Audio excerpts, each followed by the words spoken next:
Something big has been happening in Washington, and it's not getting enough attention. The East Wing of the White House, a part of one of the most iconic buildings in American history, has reportedly been torn down and rebuilt under Donald Trump's direction. But here's the twist. The way it was done has raised serious questions about power, regulation, and how much authority one person can really have over a national landmark. The East Wing isn't just another office building. It's a piece of American history, home to the First Lady's offices and key parts of the executive staff. So, when that section started being dismantled, preservation experts and political watchers immediately noticed something strange. Why was this happening so quietly? And how was it approved? For those who followed Trump's career, this isn't the first time something like this has happened.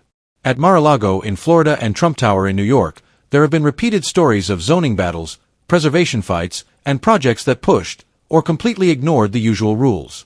Now, that same approach seems to have moved from private property to public space. In Washington, checks and balances usually slow things down. Every renovation, every structural change, is reviewed by panels, historians, and federal boards. But this time, many of those safeguards were reportedly bypassed. People connected to Trump were placed in key decision-making positions, and within months, the East Wing project moved ahead with small resistance. This isn't just about walls and windows. It's about what the move represents. The White House is a symbol, not just of one presidency, but of American democracy itself. When the president can change its structure without the usual oversight, it raises a bigger question. If rules around something as sacred as the White House can be bent, what other institution might be next? Think about it. This pattern, ignoring regulations, replacing neutral officials with loyal ones, and pushing projects through quickly, mirrors how power gets consolidated in many systems, not just politics. And it's not only about architecture. It's about how leaders reshape the system around them to fit their own image. When the East Wing was taken down, it became a physical representation of a much deeper political message. That authority can be rewritten, literally, in concrete and steel. Changes like this don't just affect history books, they affect precedent. If one administration can rebuild parts of the White House with little oversight, the next might feel entitled to do the same.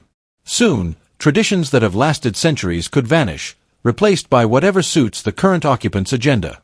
That's why the East Wing's story matters.